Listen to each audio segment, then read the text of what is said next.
Hi guys and welcome back to the channel and welcome to yet another episode reaction for the Summer Hikaru Died. Today we are going to be checking out episode number 8 of the series. After that phenomenal episode that we checked out last week, I have no idea what's coming, but we are going to learn more about what Hikaru is, this fake Karu, as I've been naming him this whole time. We're going to learn more about him. I suspect we're going to finally see the company man again and all that stuff. We haven't seen them since what, like 3 episodes ago, once we start this episode anyway. It's been a while and I suspect that there's going to be some developments. There's going to be some sort of narrative with that stuff moving forward and the whole drama and conspiracy of the town and everything like that. But we also need to figure out what Hikaru is.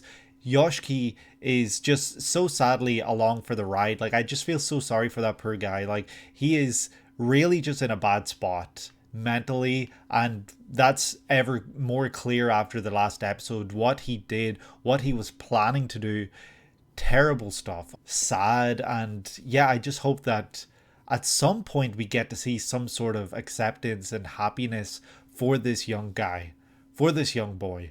But yeah, we are going to check this one out. Not going to sit here and yap much longer before we start the episode, but if you guys do enjoy these videos, please leave a like and subscribe if you have not done so already. I have now uploaded the ending video where my reaction, my initial first reaction to the ending for the Summer Hikaru Died is within that video. I will link that in the description and at the end of the video. It's a 16 ending video, and yeah, I would really appreciate it if you guys went and checked that one out. Let me know what you're excited to watch anime wise in this next season that's coming up, and of course hit that bell down below if you want to be notified when videos like this one do go live, and share this with someone who you think might enjoy reaction content to the Summer Hikaru Died. So yeah, let's just check this one out. The Summer Hikaru Died, episode 8.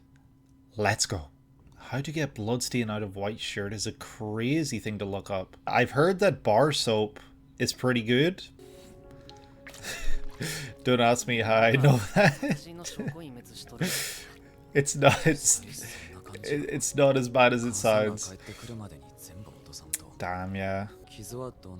Probably no wound at all. Yeah.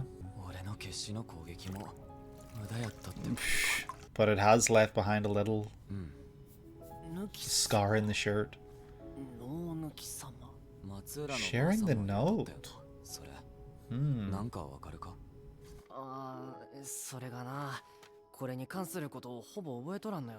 You can hardly remember as Hikaru, or I'm guessing Hikaru. Yep, that's the leading theory right now. The scar that's left in the shirt is kind of reminding me of the reminder that Okabe had in Steins Gate, you know, like the pink stitching. Episode 8, Contact. Oh shit. No more clues. We haven't got anything but that note to go off. Is that Grandpa? Ah. Oh shit. Oh, not happy. He's gonna pull a face. Who the hell is Hichi?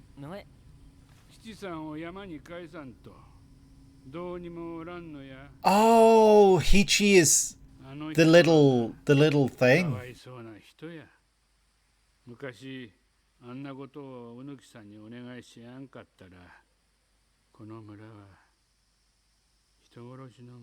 What? Oh? Oh, because it's his first time back at school and first time she's seeing him since everything.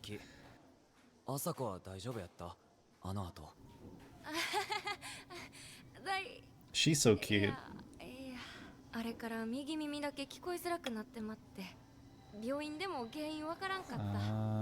He did something. Did he pull the ability out of her? It's Hikaru's fault.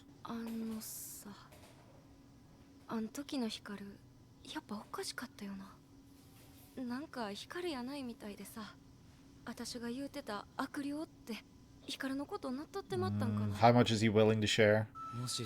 Oh, the hand print right there in that shot. 嫌わんといてやってよ。こっちで言うとる？いや、冗談。He was testing her to see her reaction there. 右耳聞こえづらくなってまったらしい。それは多分俺がちょっと触ったから。人ってさ、俺がちょっといじれば壊れんねん。でも朝子精神強いから壊れんかった代わりに耳に影響出たんやないかな。 Her whole thing is hearing things, so that's really sad. 耳くらいでよかったとは思っとるよ。 Oh, but that could be a reason something bad happens to the other girl because she can't hear it anymore. Oh no, let's not think like that. ネットで見つけた不穏な地名のスレッド。 What does that add? Neck and stand. Oh, is that light coming through?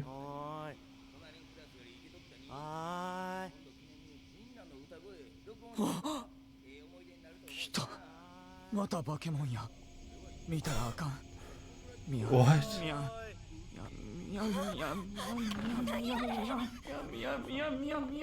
They all see it? It's a person?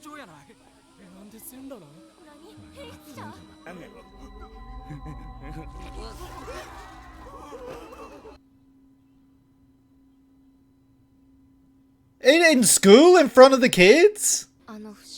Why?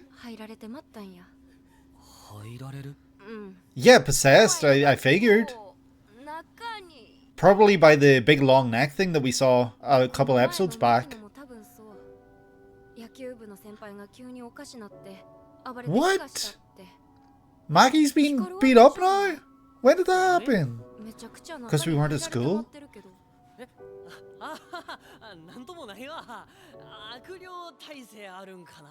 Maybe you are the evil spirit.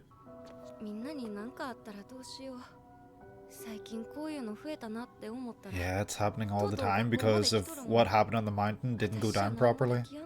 So more things are being able to get into the town. Yeah, figure something out.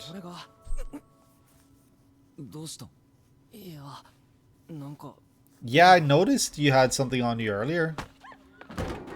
Oh, he's got a bruise and he's actually bruised. He can't... He's feeling more things. He's becoming more human. Detroit. Ah, they're gonna learn about this weird shit that they were talking about the other day. Right to left.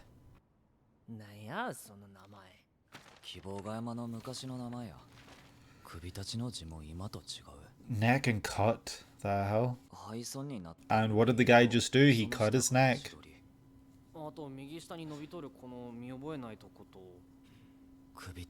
He cut his neck, so could that be?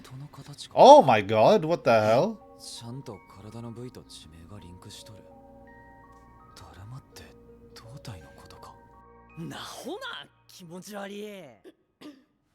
Huh.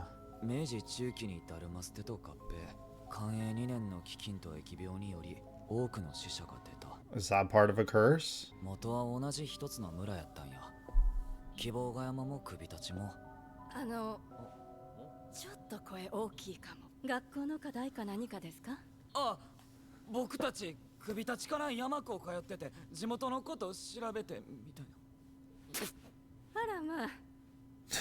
The way he just laughs. Oh no, yeah.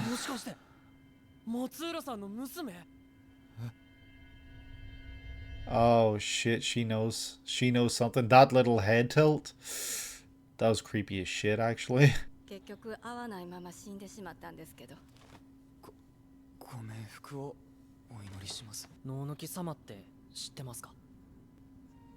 There, he's just coming out with it immediately.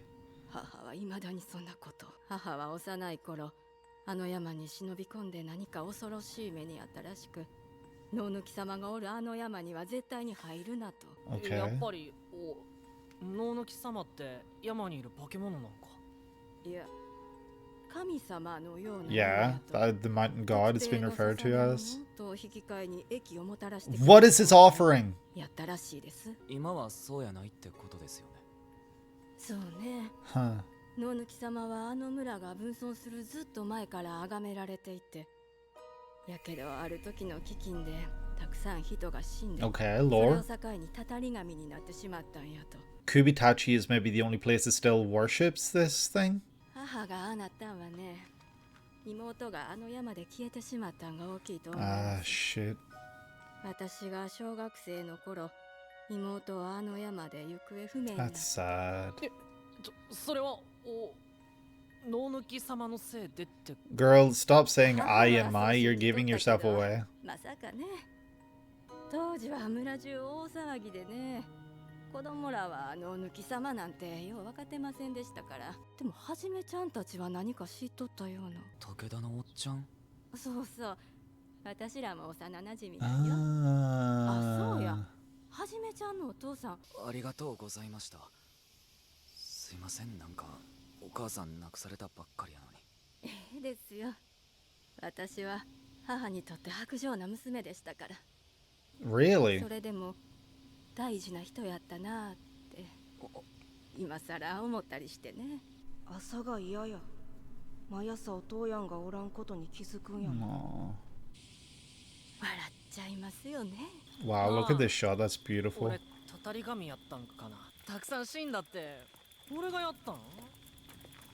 I don't know. It's really お前さ、 strange. 松浦さんに何したか分かっとるん？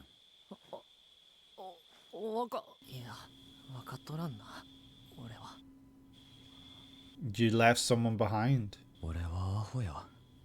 松浦のばあさんにも家族がおんのに。 Yeah. どっかで軽く見てたんや。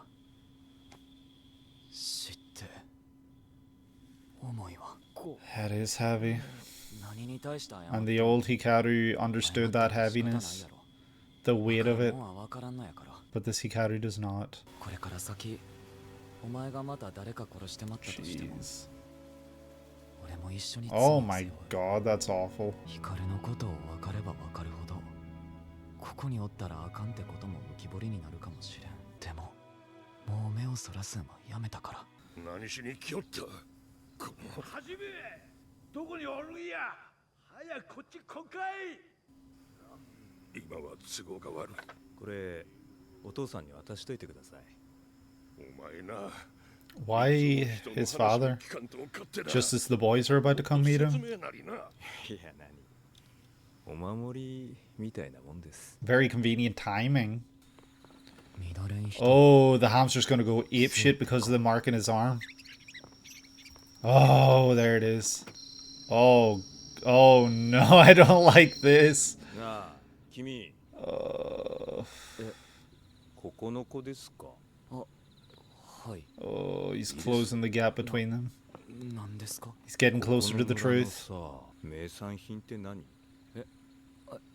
名産品？ああ、しいたけとかじゃないですかね。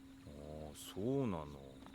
なんか僕ちょっとしいたけに苦手なんですよね。 Is he gonna notice the mark in his 僕 arm? 学者でさ、ここの集落のこと調べに来てるんですよ。君はなんて言うの？筋中ですけど。おお、そうっすか。 He's heard the name Tsuchinaka before. ありがとう。好き嫌いせずに食ってみます。 He's having a face off with this hamster. Oh wow. What? うんこされてる。全然平気っす。このね、そうなんです。 What? 初めて10 Oh wow, he literally did shit on him. 嘘ですよね。ハムスターの寿命って2、3年じゃ。こいつは特別。 It's a monster? ありがとうございました。 That's really 僕 funny と言 though. ってるよ。 Yep, the mark on his neck. I suspected that it was similar to the mark on Yoshiki's arm, but yeah. さっきの彼、 He's mixed. 持ってるし、混ざってますよね。 あの腕の跡。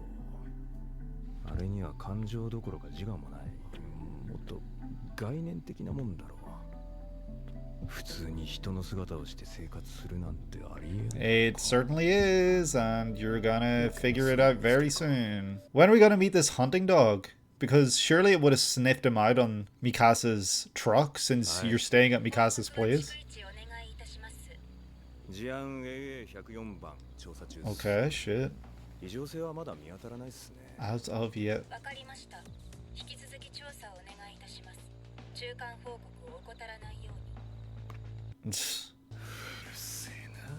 Oh, I bet. Wow, look at the size of that shadow. The closer you get to light, the greater the shadow becomes. And all that. Oh, don't like that.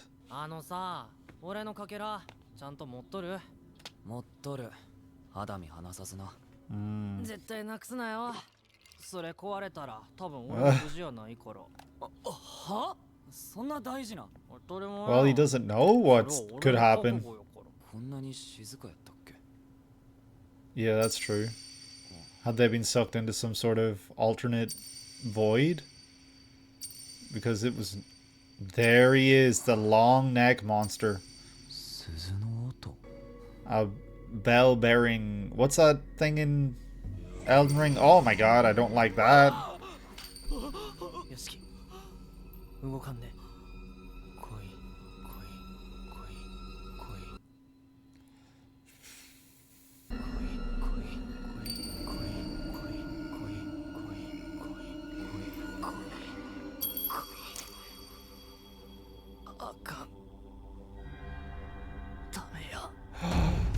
He's not strong enough anymore to do it. Wow.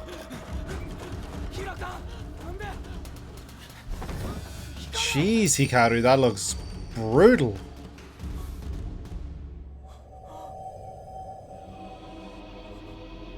What are we gonna do here? Is Rie gonna show up? Because what else can we do? Hikaru's out. Yoshiki's by himself. This terrifying monster. I love this like fuzzy effect it gives when stuff like this happens. Was that Rie? It is. The only other person we know can do something. Jeez. That's the end? Damn. I thought we were gonna get some more. That felt such a short episode. And that was episode number 8 of The Summer Hikaru Died. And we're going to go through this one in order. I know I tend to go on tangents a lot, but I think for the sake of my sanity and not having to edit a 5-hour-long video like I did with episode number 7, here I go on a tangent again, right? But yeah, so one of the reasons it took so long to get my reaction for episode 7 out is because the recording, it was actually split into 2 recordings. I had to stop in the middle of recording because I had been going for that long and pick it up again the next day. It was more than 5 hours of recording, and there was a lot of time in there where I was compiling my thoughts, I was thinking, I was saying things that didn't make sense, and so I was cutting it out, and there was a lot in that 5 hours. There was also like probably at least an hour and a half of nothing.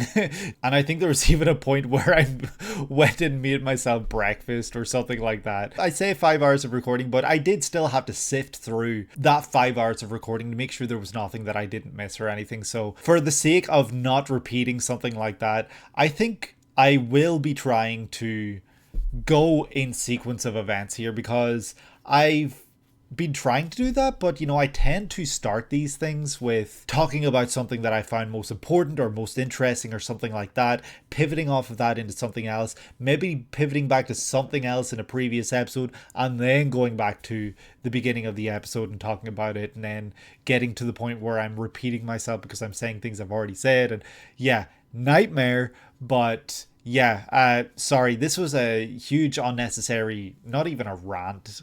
I wouldn't call this a rant. I'm not ranting, but I don't know what I will call this. But yeah, this is unnecessary. I apologize. We're going to jump into the beginning of the episode and talk about it now. So the episode, of course, begins with the innocent act of searching for how to get bloodstains out of a white shirt. And yeah, I Can't say for sure, but I did hear recently that bar soap is pretty good for removing just about anything from shirts and stuff like that. I can't say I've ever tried it myself. I can't say that I even have seen proof of it. I am just forwarding something that I heard recently. But during their search, it's really interesting because it gives it a sense of realism when you see a little pop-up ad on Yoshki's phone. I don't know what the pop-up ad was for, but it looked like it was probably for some sort of gacha game or something like that. So that's, adding a really funny sense of humor that's probably not even intentional. It's adding a sense of realism, because like, how many times have we been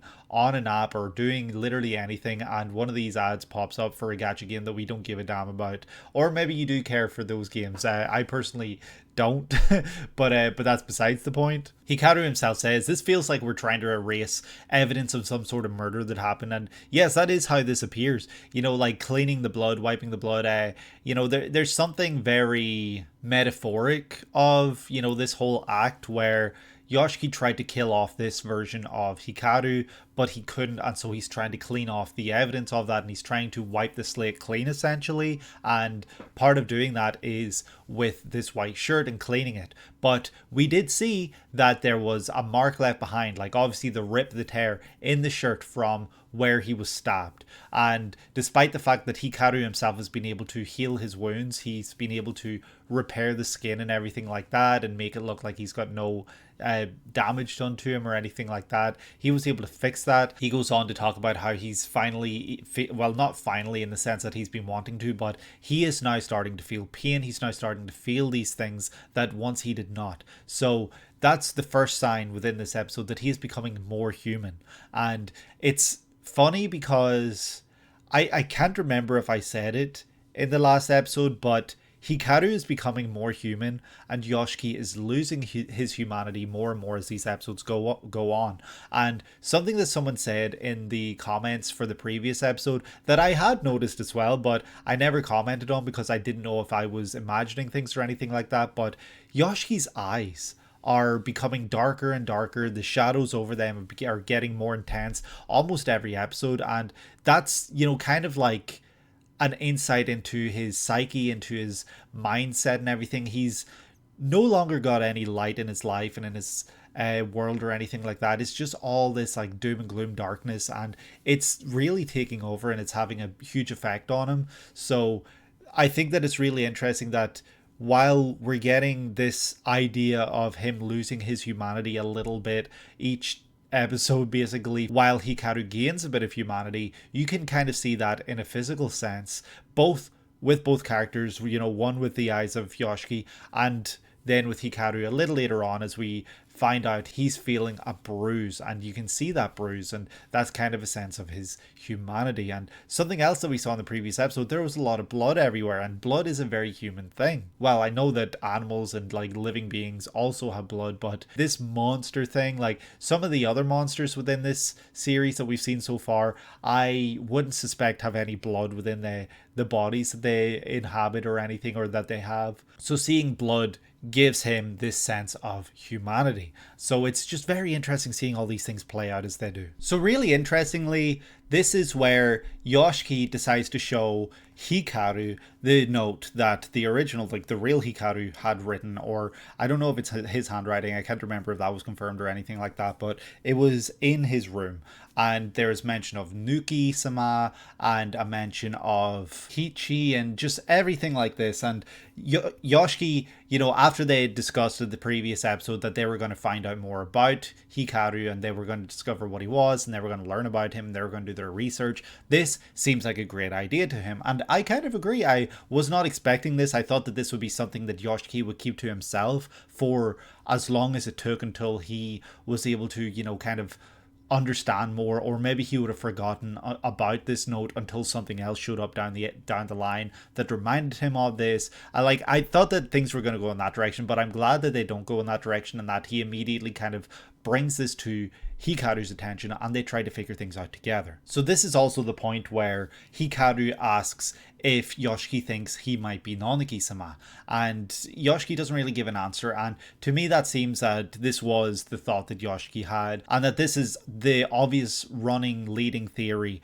as to what is in Hikaru. And it is also very interesting that despite, you know, the fake Haru, like when he was like a being, like a spirit or whatever that was in the forest, he didn't maintain many memories of his sense of self when he was transferred into Hikaru's body, which is interesting because he's been talking about how life and death are not so different, you just change form, everything like that. So considering the fact that he's able to recall things like that and recall some stuff and, you know, remember and recall Hikaru's memories, you would think that he would also have memories of who he is, his existence, you know, like as this other being, this otherworldly thing perhaps that inhabited the force. You would think that there'd be something more that would give you an insight into who he is, what he is, but that doesn't seem to be the case because he has no memories, no recollection, anything like that. He simply thinks now that he is Nanaki-sama simply because of the fact that that's something that Matsura was saying a handful of episodes back, way back in episode like 1 or 2 or whatever, and that this is on the note that Yoshiki found related to the duty of the family of Hikaru. I can't remember their surname. Turns out it's the Indo family. So yeah, it's the Indo family. Episode number 8, titled Contact, and I suspect it's called this because this is where the company guy makes contact with something or someone that is mixed with this entity that he is hunting out and seeking. And so the fact that, well, I'll talk about that later. I'm not going to skip ahead. But yes, so episode number 8, Contact. So this is then when Hikaru decides it would be a good time to ask his grandfather. And this is the character that was mentioned a while back that was maintaining the shrine that's out in their back garden and everything like that, the temple, whatever they call it. But we have never met him, we have never seen him before, but we obviously got the sense that he was an important figure that knew a lot of stuff. So it's a great idea to ask him. But I thought that this was going to turn south. I thought that this was going to flip the script and make this whole drama about like, how do you know this? What are you trying to find out? Blah, blah, blah. How do you not know this even? And, you know, not even wanting to talk about it in front of Yoshiki, probably because this is the family duty. But when he hands it over, there's some really interesting dialogue. He's asked what happened to Hichi. And Hichi, I suspect, is the little shrunken head thing that we saw a while back that the company man now has, that was in Hikaru's little satchel that he was bringing to the mountain. This is a very important thing, a very important icon, like very important figure, I don't know what you would call it, within this town, this world, and it's suddenly gone missing, and so that's probably why things are going south, things are going awry. And we learned that Hichi was in their temple and it's supposed to be on the mountain. They gotta get it to the mountain as soon as possible, and that's why I'm thinking it was this little thing, because it's the only thing we know of that we've seen Hikaru with that was a little out of the ordinary. But this Hichi has had it rough. So is Hichi the original member of the Indo family that was sacrificed or something? Like, I really don't know, but it's really strange because there has to be some sort of sacrifice. And the reason I'm thinking Hichi might have been the original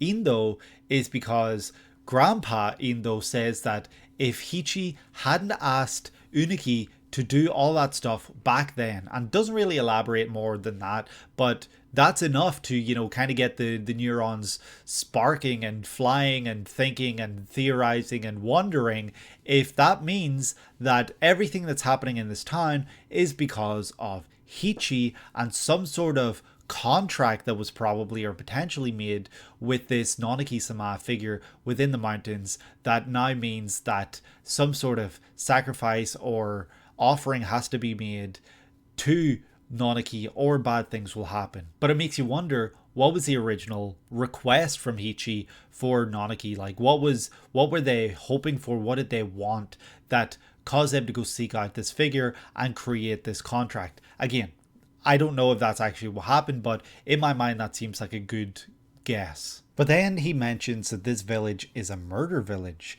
and now it's making me wonder if this is related to the splitting of this location, I don't know what you would call it, the area as a whole, this village itself maybe made some sort of vow with this thing in order to sustain this village into the future, whereas maybe the other like locations, the other little sections or sectors of this general area, maybe they were in harm's way, perhaps. Like, yeah, there's not enough answers, but it's giving us these little teases that something terrible happened all those years ago, way back when, with the original Indo, perhaps, that made this contact. Another mention of the word contact with Nonaki-sama. So there's two contacts within this one, you know, with the company guy and Yoshiki, but then there's also the contact between the original Indo and, or Hichi, I guess you would say. I don't know if it's the original Indo, but Hichi and Nonaki. So what happened there? And yeah, I can't wait to learn more. I don't know if we're going to learn more anytime soon, but whenever we do learn more, I will be right there sat and lapping that shit up, because I am very curious at this point, and I feel like there's just a little piece of information maybe, or just this little bit that's not quite linking everything up so perfectly and nicely in my mind. I feel like I just need like one more thing that wraps this all up and makes it very clear what is happening. The next scene we get is in school, and it is Asuko's first time seeing Yoshiki in presumably days, because we learn a little later on that something happened a few days ago that Yoshiki might not have been aware of in regards to Maki. Asuko is surprised. She says she hopes that he's okay and everything. And something I love that they do with Asuko within this episode is a couple of times, this scene and a scene later on, they focus on showing her.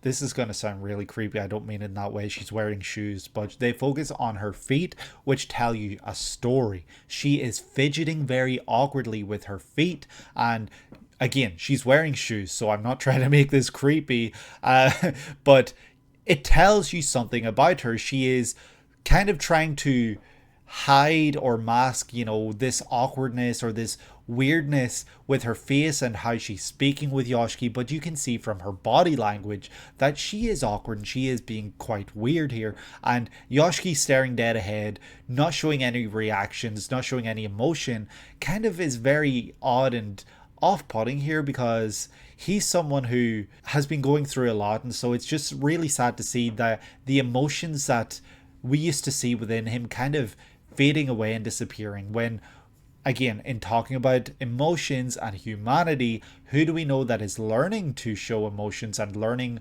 to have emotions, and who are we learning to see losing their emotions, you know, with Yoshiki and Hikaru respectively, one being one, the other being the other. So it's just like really sad to see Yoshiki's character development, the way that it's going, the trajectory of it, because I just want to see him be happy and normal. I don't want to see him throw away his humanity and just be sad and miserable. And we get confirmation from the previous episode where it was sort of briefly mentioned, but we get confirmation here that she is losing or has lost the hearing in her right ear. And that's very worrying to me, because I have been suspecting since we learned about her ability that she has been given this almost gift that helps to keep the long-haired girl alive, the one that is her friend.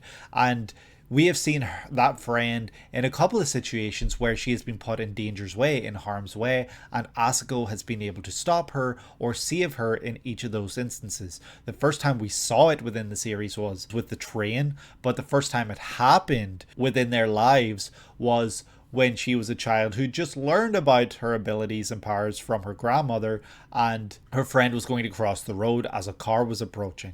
So this thing has been able to save her friend at least twice that we have seen, but the friend mentioned that her intuition is almost always right, or is always right. So that kind of tells you that it's happened more than these two times, and that this has happened several times in the past. So her losing this ability, or her losing her hearing in her right ear, has me worried that she will not be able to hear the warnings in time, or even just hear them in general when it comes to this stuff, because I don't want to see this happy friendship. It's not even like a happy friendship right now, but I don't want to see anything bad happen to any of these people. I have grown so attached, and I love these characters so much already, and I just can't bear to think of the future where something bad happens to one of their best friends, and Asuko feels guilty over it because she wasn't able to hear, and then Yoshiki will know that this is because of what Hikaru did, and Hikaru will also probably know that this is because of what he did. And yeah, there's just so much stuff that could happen there, and I hope things don't go that way, but right now that looks to be the way things might go. And we get this really interesting shot where we see through Yoshiki's perspective again, where we see his hair and everything, and there's this barrier, the hair acting as this kind of like veil in front of Asuko. And in this instance we also hear like her voice sounding a little tinny or not exactly right. It's given it an effect or something that makes this feel very off-putting and very worrying, and Yoshiki himself realizes that this is not good, and they kind of just both play it off as like this weird like, oh well, I'm glad you're okay type of thing. Like, it's weird. You know, Yoshiki does apologize because he knows more than she does, and she's like, hey, this is nobody's fault, but don't you think Hikaru was acting very weird that day? And this is very, very important because she trusts Yoshiki here, and that's great. I love seeing this trust that she has. But even then, she is looking at him kind of from the corner of her eyes with sweat dripping down her brow, or down her cheek rather, as she is asking Yoshiki if he thinks Hikaru was acting very weird that night. And this is maybe giving it a sense that while she trusts him enough to say these things, she's also watching to see how he reacts, because she doesn't know how to read Yoshiki right now when it comes to Hikaru. And so she just straight up asks, do you think was he possessed by the evil spirit I was talking about? And Yoshiki, instead of giving an answer, kind of hits her with a question that, you know, with context clues will give you the answer that you're looking for. But he asks, if that were to be the case, would you begin to hate Hikaru? And this kind of goes back to the question of Swamp Man, you know, who's real, who's not, and everything like that. And yes, hating and not hating is very different from, you know, the belief of, is this person the same person, everything like that. But, you know, she was someone who said that each person is different in their own right. She is someone who kind of was on the team, I think, of he's the same person. So seeing her answer here with, I don't know how I would feel about him, I don't know if I would hate him or not, is very, very like, oh, okay, that's not what I was expecting. Like, it's very surprising to me because of the answer she was giving about Swamp Man. But Yoshiki simply asks her not to hate him. And when she's like, are you being serious? He's like, nah, I'm just kidding. I'm just joking. I'm just fooling around. That seemed to me like Yoshiki was kind of gauging a reaction from her, trying to see how she reacted in order to determine whether she could be trusted, whether he could share more with her, or how to react and respond. And yeah, he didn't get the response he was looking for, I don't think. So because of that, he tries to drop the situation. After this, Hikaru catches up with Yoshiki, and Yoshiki shares that she is having trouble hearing out of her right ear, and that's when Hikaru immediately knows that it's because of him and because of his poking around with her. And he says that she's got a strong mind because what would have killed anyone else only damaged her ear. That's making me think that this is part of her like protection, her ability and everything like that. It targeted her ability rather than killing her in those brief instances because she has a strong mind, as it was described. And so that's making me think even further back to previous episodes where he was poking around with Yoshiki a little. How dangerous could that have been? And was Yoshiki correct in stopping him when he tried? I know that back in those episodes when Yoshiki was putting his hand within within Hikaru's chest, that I was saying that yes, this Hikaru kind of lost himself in those moments. But you know, there were also some in the comment section that were saying that they think that this was actually Hikaru being true and honest, because he is very true and honest with Yoshiki when he says that he was just poking back a little. It makes this very like grey area-esque because it's kind of the same language he uses here in this scene where he was poking around and just, you know, poking back at Asuko a little. He kind of used similar language with that as that with Yoshiki when all of that was going down. So it's making me think like, was that very innocent back with Yoshiki, or could something terrible have happened there too? And Yoshiki doesn't have the same strong mind as Asuko, so he could have died. So yeah, I do believe him when he says that he's honest and true with Yoshiki, but at the same time, like, I don't want to see that happen again, because this has become a physical thing, a thing that we can see of what happens when he pokes around a little. There's damage done, permanent damage. In the next scene, Yoshiki is thinking about the curse and the village and everything like that, and so he starts to, search for anything about this town, this place, this village, and he finds it weird that the word Kubitachi uses characters for the words neck and stand. And the mention of neck made me think of the thing that we saw a handful of episodes back with the long neck and everything like that. That's immediately what I thought of here. But he doesn't really have much time to think. That is Yoshiki, because a light reflection hits against his the side of his face, which makes him look out the window.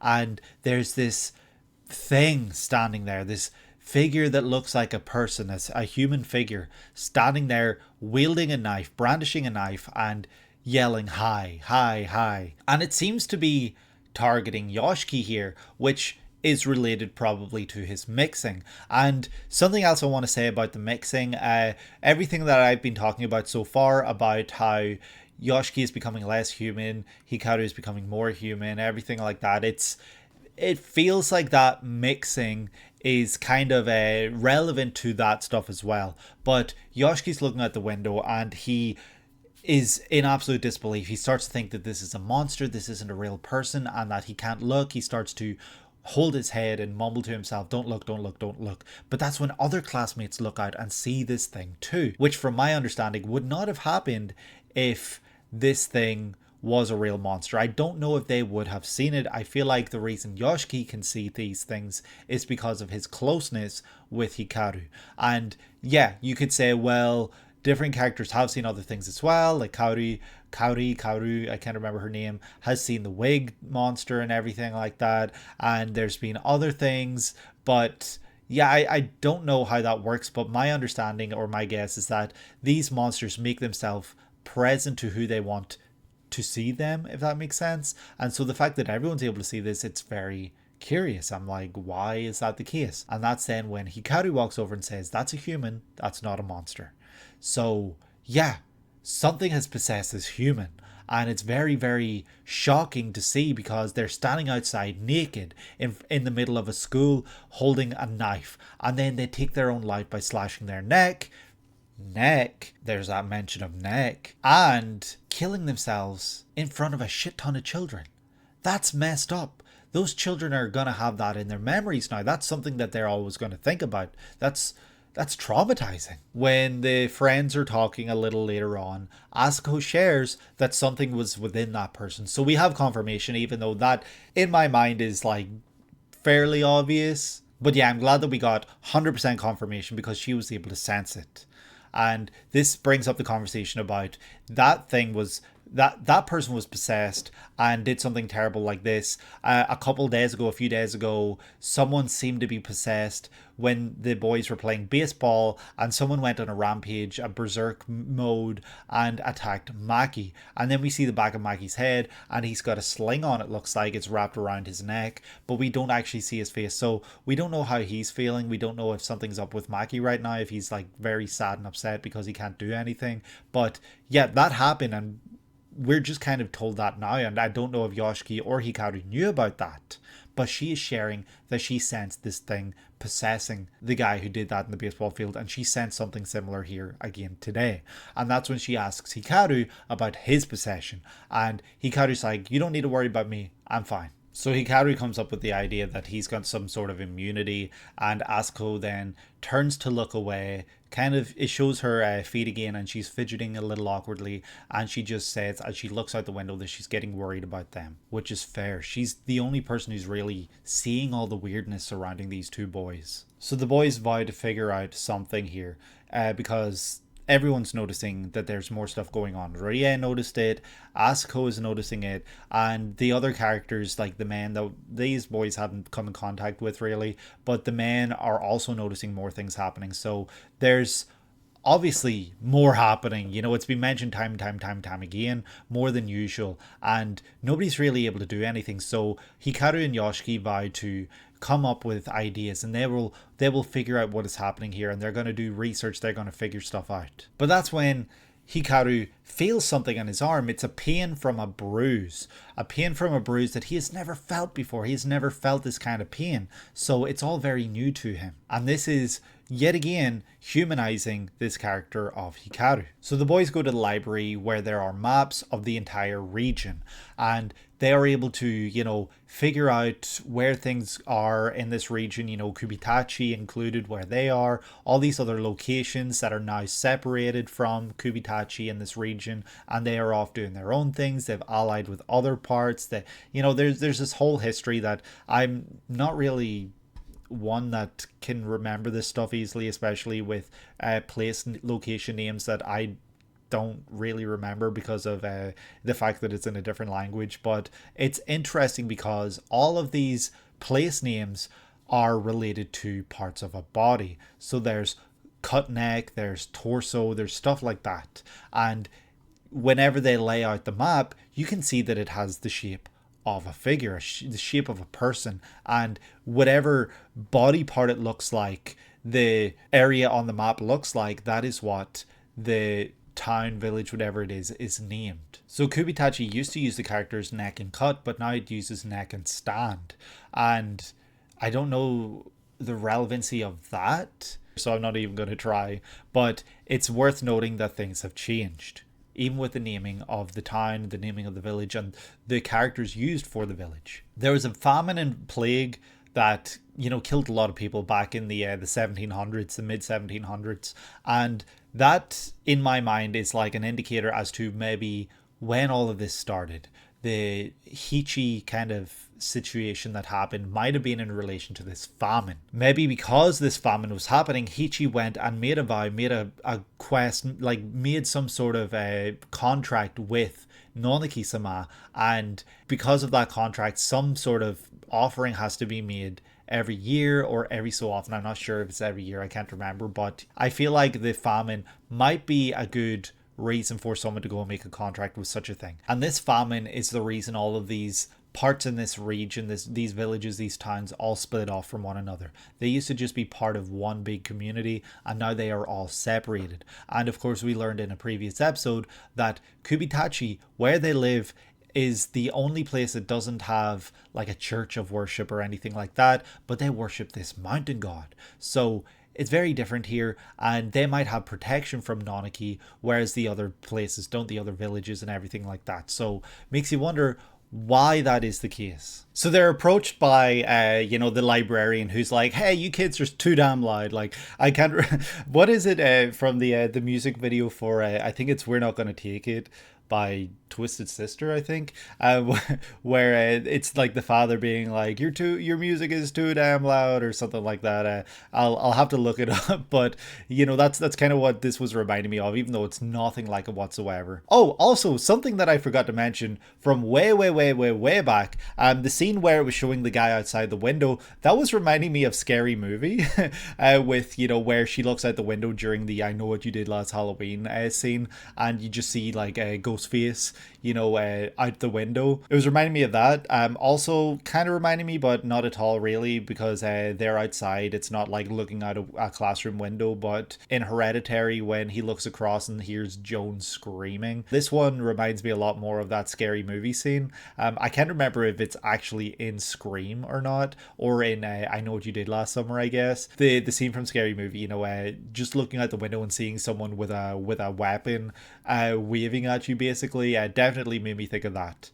Kind of like a these are the same image kind of deal. So they learn that she is also from Kubitachi, and that they have kind of convinced her that they are doing research on their hometown, and she says that she's upset that she wasn't able to visit home before her mother passed very recently. People pass every day, but I guess in a small community like this, you know who she's probably talking about here. They would know anyway, but Hikaru immediately senses it and he worries and he's like, was your mother Matsura? But they do something really creepy here where when he asks that, she's staring dead ahead for like 5 seconds and then suddenly she glances at him like that, and it's very like it's like in a horror movie when a doll's head would move or something, like ever so slightly, or like move to look at you. It was a really creepy way to go into the ad break. But after that ad break, the boys are apologetic for her loss. And that's when Hikaru almost like immediately jumps up and is like, do you know anything about Nanaki-sama? And then we learn that the mother has been talking about Nanaki-sama since she was a child, and she's not surprised that she was still uttering that name right up until her death. And this all goes back to the fact that when her mother was a child, Matsura was a child, she went into the forest and saw something that happened, or something anyway. And from that moment on, she has been uttering this name, Nanagi-sama. And that kind of bled into then what happened a little later on when she had a child of her own, some children of her own. She had, you know, who we see here now, daughter Matsura. I don't think she's given a name, and she had another child who went missing when they were playing in the forest, and so, or in the mountain, I guess. I can't remember if they said mountain or forest, but went missing in the mountain, I would presume anyway. And ever since then, there has been this thing of like, do not go near the mountain. The mountain has Nanaki-sama, all this here. So that's related to an experience that she had as a child, but now a child of her own has gone missing. And I wonder if the child that went missing is related to the sacrifice or offering that is made to Nanaki-sama or something like that, and maybe an offering hadn't been made and so Nanaki took someone for himself, or maybe there was some complications that year. There's got to be some answers, and we don't have those answers yet, and so we're just kind of left with this sense that yet again there's some grand conspiracy within this town that not everyone knows about. But we are told that the guy with the moustache, I can't remember his name, he knew about this even when he was a child. He was the same age as this girl that we're talking to now when they were children, but he seemed to know more than she did. And during the flashback, we see that he is terrified and he's got like snot and tears, you know, kind of on his face as he's worried and scared, as well as sweat and everything like that. So yeah, he knows something, and we know he knows something because nowadays he knows something, but he knew something even back then. So this is something that might be kind of just passed down through the men and everything, and they kind of deal with this themselves and everything like that. But whatever it is, Yoshiki is not made aware. So I wonder if that's because of the fact that they don't come from here.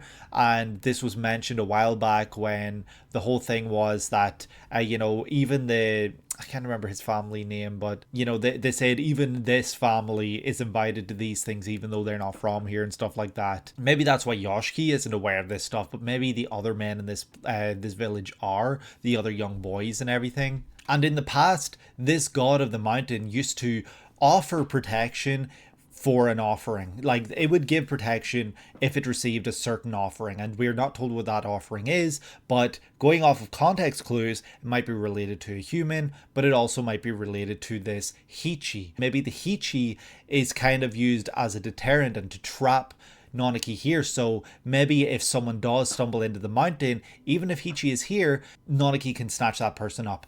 But if the person has Hichi on them, they can enter the mountain. It's just kind of working theory that I have anyway, that Hichi keeps Nanaki from being able to enter into the village and town and do all this crazy shit. Everything is trapped within the mountain if Hichi is brought in, because Nanaki might not be all that good. It might have been worshipped in the past, but maybe nowadays that's not the case. I don't know, because it does seem like it's also worshipped. So yeah, there's just all these questions that I've got. It's kind of presented to us that this being was worshipped right up until the famine, and once the famine happened, it was seen as a god of curse, and it was responsible for the disaster that happened with the famine and everything. So yeah, most of the villages and towns split from Kubitachi, but Kubitachi seemingly is different. Like, yeah, very confusing, but I suppose we'll get some definitive answers at some point. So the boys learn that they're going to go and speak with old man Takeda, who was from the mother's generation, and so who would maybe know more stuff about all this. So that's the next goal that they are going to do. We don't see it in this episode, but that's what they're going to do next. So the boys go to leave, and that's when Miss Matsura says something very, very upsetting to Yoshiki, where she says, I didn't realize it at the time, but, you know, I'm grateful for the time that we had, and I miss her, and I wish that we had more time, and I wish that I had seen her, and all of this. And so that reminds Yoshiki of when Hikaru lost his father and was saying very similar stuff. And yeah, that weight that someone has of someone passing does not leave you, but it has left this Hikaru, because he does not feel anything like that. When someone dies, he doesn't feel anything, and that's a point that Yoshiki makes a little after this when they're cycling home. He's like, don't you feel anything about you know, Matsura's passing? And he's like, no. When what Yoshiki wants here is to have Hikaru understand that when someone passes, other people miss that person and other people are affected. Even if the person dies peacefully and, you know, they don't feel anything, people that were related to and affected by that person's passing, they're going to feel that. They're going to be affected. And Hikaru can't seem to grasp that. Even though the real Hikaru felt something very similar to that, which makes the whole thing more heartbreaking and more upsetting. And Yoshiki like grabs his head and he's in disbelief. He is so distraught over the fact that Hikaru's not able to grasp this stuff, even though he knows rightly. He knew that this would be the case, and he even says that he was like, I'm sorry, I couldn't have expected you to understand that. You can't comprehend it. But then he does say something very shocking, where he says, if you happen to kill anyone else, I will shoulder that sin with you. I don't think this is Yoshiki endorsing Hikaru to kill anyone else. I think this is just Yoshiki kind of insinuating that he is aware of Hikaru's nature now, and so if Hikaru does kill anyone else, because he is aware of that nature, he has to burden that sin of involuntarily allowing it to happen or not warning people. You know, I don't know how to word that better, but he is aware of what Hikaru can do. And so he feels guilty if anything happens in the future. And as he's saying this, there's like almost like ash flying past, like all this dirt, and it gives it a really creepy sense. They're in the transition between day and night right here. So they're kind of like in a twilight zone right here, where this is kind of used to represent, it was done in the previous episode as well, when Hikaru pulled out the part of half of his being or whatever. It was twilight outside, and that's kind of used as a representation between day and night, day turning into night, and night being dark, night being when bad things happen and everything like that. So it's used to kind of show the transition between Hikaru and Yoshiki, where Yoshiki is transitioning into this, I wouldn't say darker being, but like a being that is casting away his humanity. And it's very interestingly done here, where we see this twilight kind of showcase this time and time and time again, but the dirt and the ash in the background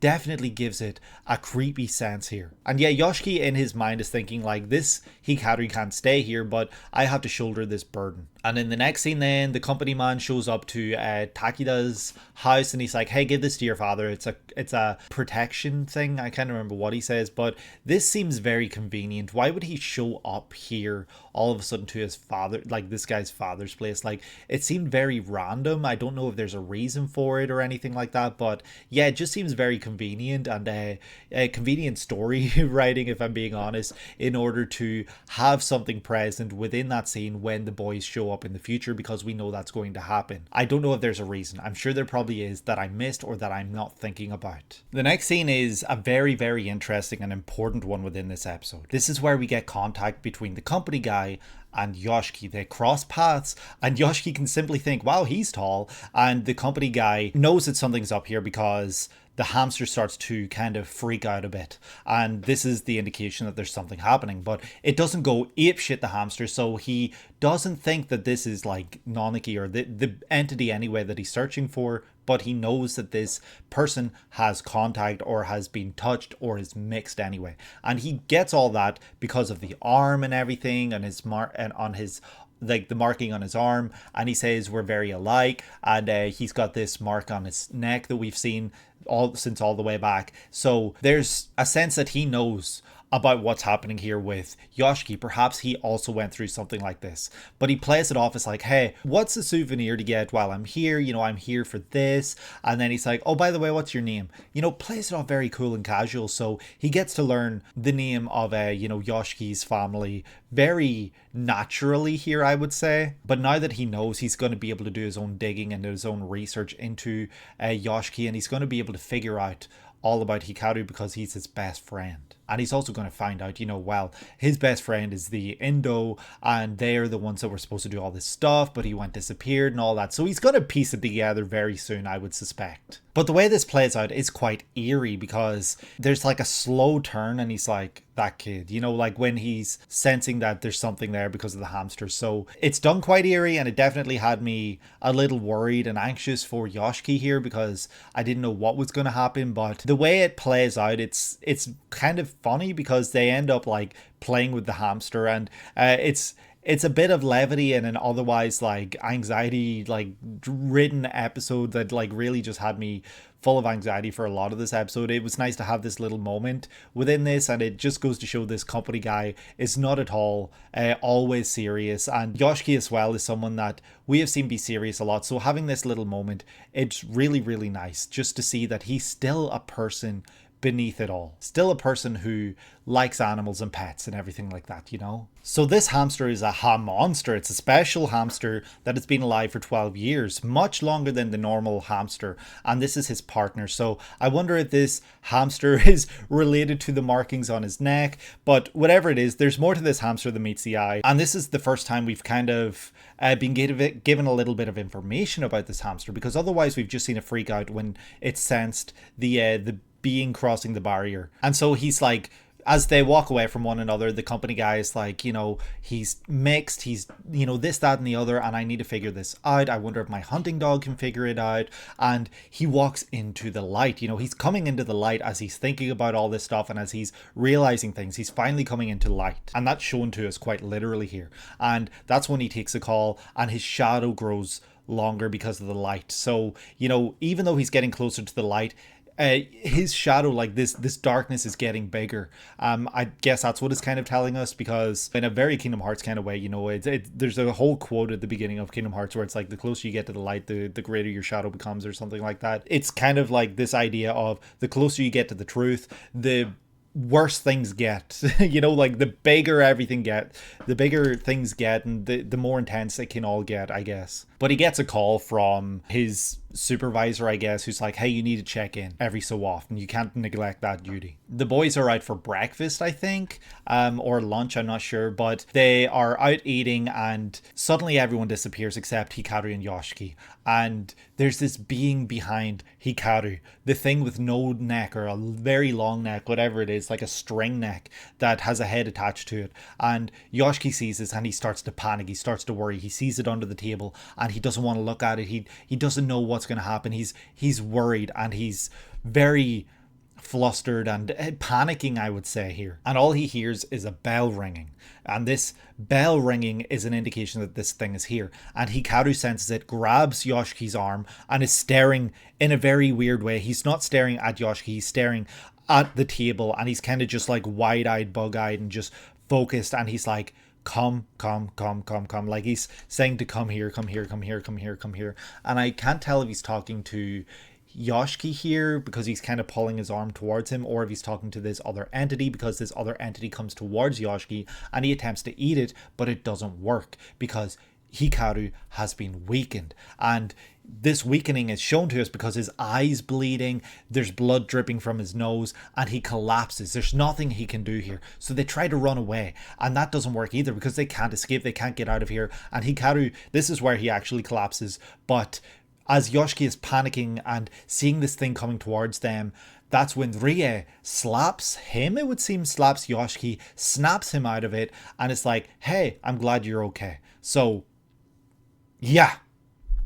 Intense stuff. And I love the filter that they use for when this otherworldly stuff is happening with entities and everything, because it gives it this sense that this is otherworldly, this is not normal. It's got this like grainy effect, and I think that it's a great indication that things aren't quite right. And, you know, I wonder if there's going to be a situation in the future where the screen, like, it doesn't have this big red filter but looks normal, but, you know, it's got this grainy effect to kind of clue you into something not exactly right. I wonder if that'll happen. I guess I could say more about the end of this episode, but yeah, I'm shocked. I'm surprised. That was horrific. That was maybe the most horror, I guess, episode of the season so far, like horror driven, I would say, because there was a lot of real shit in there. But yeah, what a great episode yet again, to follow up the previous episode especially. And yeah, I'm very excited to check out more of the series. I'm absolutely adoring this, and I hope that you guys are enjoying these reactions. But yeah, that's going to do it for me for today.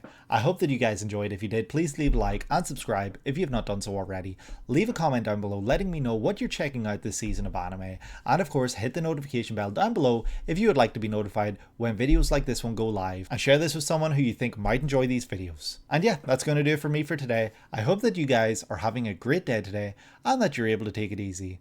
I will see you in the next one. Take care.